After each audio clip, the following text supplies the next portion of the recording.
So today I am discussing Mark Knowles' Chapter 5 of America's God, from Jonathan Edwards to Abraham Lincoln. And in this chapter, something Knoll does is he starts off with the Great Awakening and how the Great Awakening ties Christianity with republicanism. And this is something that we are going to see lead up to the American Revolution. He uses George Whitefield as an example in this. And he says that George Whitefield uses republicanism in his preachings to have it connect with people in more of a spiritual way instead of a political way, which we are most common of hearing.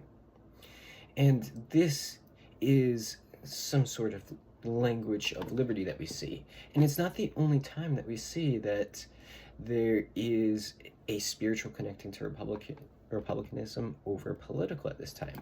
Somebody like Gordon Wood, in his 1990s Classical Republicanism and the American Revolution, he states, I quote, "No one in his right mind dared suggest opposing kings and replacing them with the Republican governments.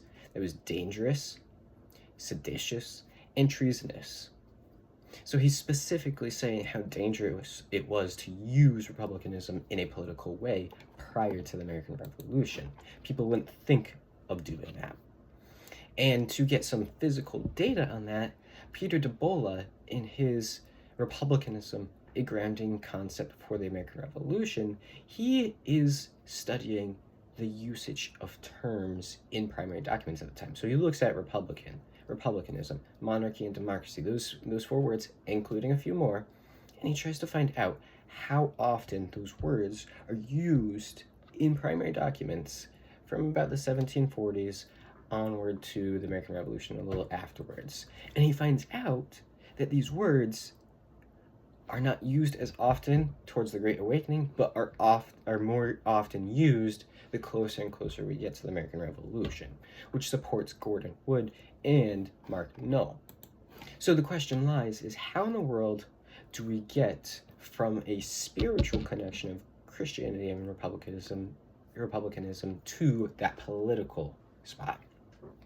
And where we get that is with another connection to war. So the French and Indian War is going on in about the 1750s, 1760s, and a well-known figure named Jonathan Mayhew uses Romans 13:4, and he says, quote, in Romans 13:4, "For he is a minister of God for thee to good," end unquote. He uses this as a way to say it is okay for us to resist tyrants.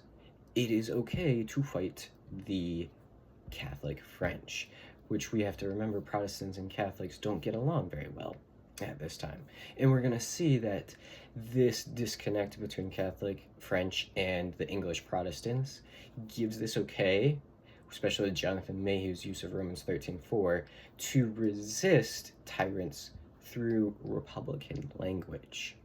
Now, as we move a little bit closer towards the Revolution, we get political figures like Thomas Paine start to use Christian language in his political writings. Like Common Sense, he uses specifically the Old Testament to try and back up what he had been saying about the British monarchy.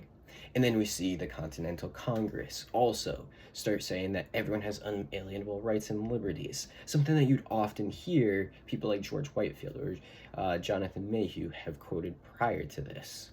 And as we get deeper and deeper into this, we start seeing people like Jacob Green, who was also a person who worked with George Whitefield, really latch on to this use of republicanism and fighting against tyrants, or in Jacob Green's case, it was slavery, right?